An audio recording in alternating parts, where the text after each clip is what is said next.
السلام علیکم ورحمۃ اللہ وبرکاتہ۔ ناظرین، امید ہے کہ آپ خیر و عافیت سے ہوں گے۔ اللہ تعالیٰ آپ کو شاد و آباد رکھے۔ حضرت خواجہ باقی باللہ نے نان بائی کو اپنے جیسا بنا دیا۔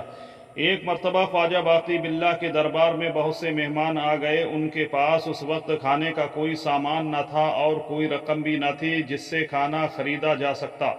آپ نے دل میں سوچا کہ مولا، مہمان تو خالی نہیں جانی چاہیے، اور خدا نے آپ کے ذہن میں ایک ایسی چیز ڈالی جس سے آپ کی مہمان اور اولیاء کو چار چاند لگ گئے۔ آپ نے اپنے خادم سے کہا، جاؤ فلاں نان بائی سے کہو کہ 5-6 آدمیوں کا کھانا بھجوا دے اور اس کو معاوضہ اس کی حسب منشا ملے گا۔ آپ کے حکم کے مطابق خادم نان بائی کی خدمت میں حاضر ہوا اور آپ کا حکم اس کو سنایا۔ نان بائی بولا، میں نے اس وقت نہاری پکا رکھی ہے اور روٹیاں بھی تیار ہیں، لیکن کھانا اس شرط پر دوں گا کہ خواجہ صاحب نے جو وعدہ کیا ہے کہ معاوضہ حسب منشا ملے گا وہ پورا کریں۔ خادم نے نان بائی سے کہا، خواجہ صاحب جو بات کرتے ہیں وہ پوری بھی کرتے ہیں، اس لیے تم بے فکر رہو۔ نان بائی بولا، میرا معاوضہ کوئی ایسا ویسا نہ ہوگا، میں تو معاوضہ میں ہندوستان کی حکومت طلب کروں گا، اور اگر وہ مجھے مل جائے تو پھر خواجہ صاحب کو ولی مانوں گا۔ خادم نے کہا، تم ایسا کرو کہ کھانا لے کر میرے ساتھ چلو اور خواجہ صاحب سے خود بات کر لینا۔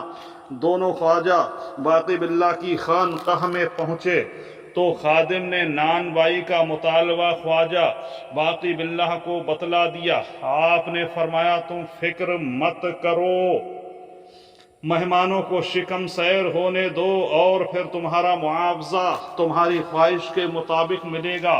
نان بائی چپ ہو کر ایک طرف بیٹھ گیا اور مہمان اور خواجہ باقی باللہ کھانا کھانے لگ گئے۔ جب سب لوگ کھانا کھا کر بیٹھ گئے تو خواجہ باقی باللہ نے نان بائی سے کہا، دیکھو تمہارا کھانا بڑا لذیذ تھا اور سب نے بڑا خوش ہو کر کھایا۔ اب تم واقعی اس بات کے حقدار ہو کہ تمہیں اس کا معاوضہ حسب منشا دیا جائے، اس لیے تم خود بتاؤ کہ معاوضہ میں کیا چاہتے ہو۔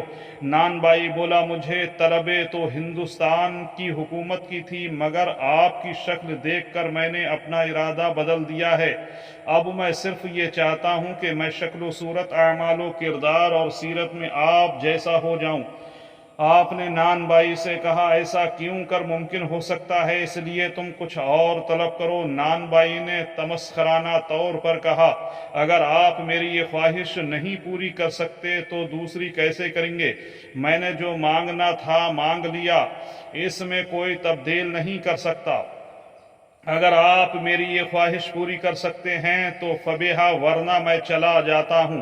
آپ نے فرمایا، میں نے جو وعدہ کیا ہے اس کو تو ضرور پورا کروں گا، لیکن میں چاہتا ہوں تو اپنی خواہش بدل لیتا تو اچھا تھا۔ اس نے کہا، آپ میری پہلی خواہش ہی پوری فرما دیں، یہی میری حتمی خواہش ہے، آپ کو اس کو پورا کرنے میں تعمل کیوں ہے؟